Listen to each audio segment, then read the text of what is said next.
네, 2020년 4월 8일 이정훈입니다. 윤석열 씨에 대해서 다시 한번 이야기를 해야 되겠네요. 그는 국회를 누를 수 있는 대인인가, 대통령감인가를 한번 점검해 보겠습니다. 2018년 6월 13일 지방선거를 했습니다. 지금부터 3년 전이죠. 그때 서울시 의회 의석이 110석인데 그중에 102석을 민주당이 가져갔습니다. 110석 중에 102석, 8석만 타당이 갖고 갔죠. 근데 현재는 한 석이 줄어서 민주당이 109석, 서울시 전체 의석은 110석입니다. 109석이 됐고 민주당은 101석이 됐습니다. 그러면 다른 당은 뭐냐? 그때 자유한국당, 지금은 국민의힘이죠. 6석을 가져갔어요. 근데 강남구에서만 3석이 나왔고 나머지 3석은 비례로 얻었습니다. 전멸이죠. 근데 바른미래당이 비례로 1석 얻고 정의당이 지역구에서 하나 얻었습니다.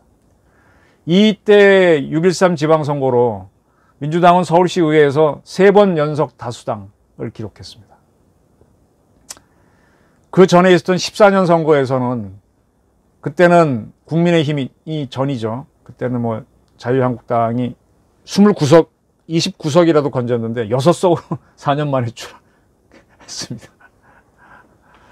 이렇게 되면 무슨 문제가 생기는가 하면 서울시 의회 교섭단체 구성 운영 조례에 따르면 10명 이상의 의원이 있어야만 교섭단체를 만들 수 있는데 국민의힘은요, 지금 서울시 의회에 교섭단체도 못 잽니다.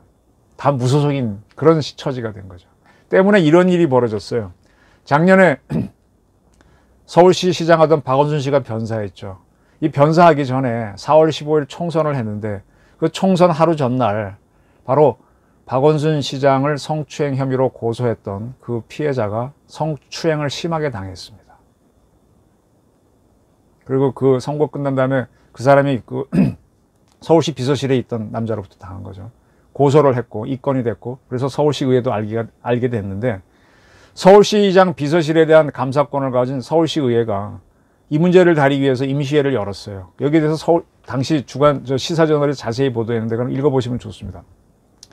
근데 그 서울시 운영위원회 13명의 위원 가운데 국민의힘 사람은 이성배 의원 1명뿐이에요. 12명이 다 민주당입니다. 그러니까 뭐가 되는 게 없어요. 그 이성배 의원이 나중에 운영위원들끼리 간담회 할 때도 성폭행에 대해서는 특별히 언급이 없었다. 여성이 잘못했다는 식으로 얘기하는 사람도 있었다. 뭐 그렇게까지 얘기했어요. 그러고 나서는 운영위에서는 이 사건 진상규명에 대해서 노력하지 않았죠. 그리고 터진 게 뭡니까? 박원순 서울시장 성추문 사건이 터지고 이어서 박 시장이 자살인가요? 변사하게 되는 겁니다. 또 마찬가지로 그 무렵에 서울시 보건복지위원회도 4월 24일 날 여성가족정책실, 서울시 여성정책가족실을 상대로 임시회의를 열어갖고 아까 그 성추행 당했다는 피해자 문제를 다뤘는데 그 위원회에서도 김소양 의원만이 국민의힘의 위원이었습니다. 아무것도 할 수가 없는 거죠.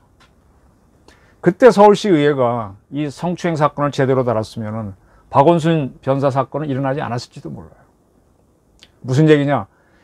압도적으로 민주당이 서울시의회를 차지하다 보니까 견제와 균형이 일어나지 않는다는 겁니다. 야, 오세훈 시장이 당선됐습니다. 능숙하게 첫날부터 시정을 이끌겠다 그랬지만 101석을 차지하고 있는 민주당 다수의 의회를 상대로 어떻게 시정을 끌 수 있을까요? 삐걱삐걱 다투는 거가 아닐까요? 삐걱삐걱일 겁니다. 그럼 이 문제를 어떻게 처리해야 되느냐? 결국은 내년 4월에 대통령 선거와 함께 지방선거를 하게 돼 있습니다. 그때 오 시장이 다시 시장으로 나와 당선되고 그때 서울시 의회가 선거를 통해서 민주당 절대 다수가 좀 깨지고 해야만 뭘 할 수가 있겠죠. 그러나 그때 내년 선거에서 이번 서울시장 선거에서는 서울시 전구에서 오 시장이 더 표를 많이 얻었던데 내년 지방선거에서 서울시 전구에서 국민의힘이 다 당선될 가능성은 없겠죠. 그러나 어느 정도는 올라오겠죠. 그래서 일단 그렇게 좀 되고 나서 근데 그렇게 되더라도 국회에서는 여전히 180석이 넘는 여당이 존재하기 때문에 대통령 선거에서 윤석열 씨가 당선되고 서울시장 선거에서 오세훈 씨가 또 당선되더라도 정치하기 힘들 겁니다. 2022년 총선할 때까지는 계속 윤석열 씨가 당선돼도 삐걱거릴 거라는 얘기입니다. 민주당이 저지른 적폐를 청산하지 못한다는 얘기입니다. 이에 대해 일각에서는 현행 헌법을 보게 되면 그 국회 그 헌법에 보게 되면은 3분의 2로 뭐 구성한다라고 돼 있거든요. 그걸 근거로 국민의힘 의원이 전원 사퇴하게 되면 국회를 해산해서 다시 총선을 치러야 된다는 주장을 하는 분들이 있었어요. 그래서 저도 검토를 법조인들과 해보니까 그건 안 됩니다.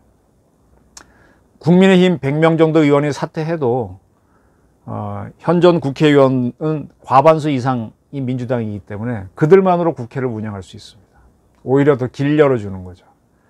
그래서 별 수 없이 내년 22년까지, 내년이 아니라 22년까지 가서 총선에서 민주당이 절대 다수인 국회를 바꿔놓아야만 민주당이 저지른 적폐, 이 싸놓은 똥이 굉장히 많잖아요. 이성윤, 이광철, 추미애, 박범계, 아유, 박지원, 경제에서는 뭐 더 많고, 국방에서는 서욱 등등.